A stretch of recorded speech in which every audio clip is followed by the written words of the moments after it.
America নিজেই তার কপাল পুরালো। পুরো ইরান অঞ্চল প্রতিশোধমূলক হামলার জন্য প্রস্তুত হচ্ছে ইসরায়েলে, মার্কিন সামরিক ঘাঁটিতে বা হরমুজ প্রণালীর মতো গুরুত্বপূর্ণ শিপিং লেনগুলোতে।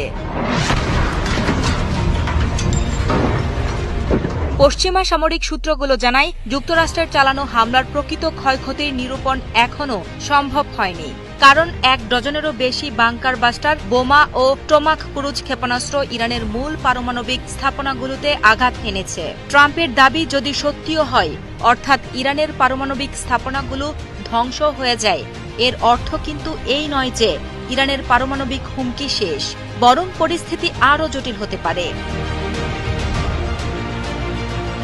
বহু বছর ধরে ইরান পারমাণবিক অস্ত্রের পক্ষে কথা বলছিল।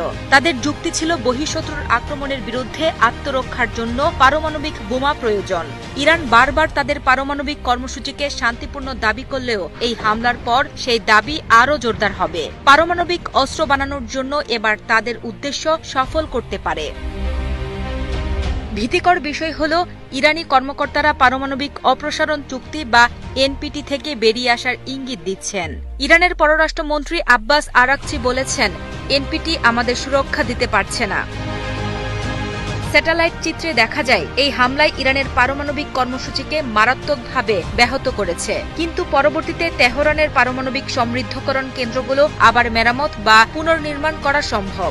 জাতিসংঘের পারমাণবিক পর্যবেক্ষণ সংস্থা IAEA বলেছে, ইরানের তৈরি করা 60% সমৃদ্ধি ইউরেনিয়াম 235 এর অবস্থান সম্পর্কে তারা নিশ্চিত নন, যা প্রায় অস্ত্র গ্রেডের কাছাকাছি। ইরানি রাষ্ট্রীয় গণমাধ্যম জানিয়েছে, হামলা হওয়ার আগেই ফোর্দো, নাতানজ ও ইস্পাহান এই 3 পারমাণবিক স্থাপনা খালি করা হয়েছিল।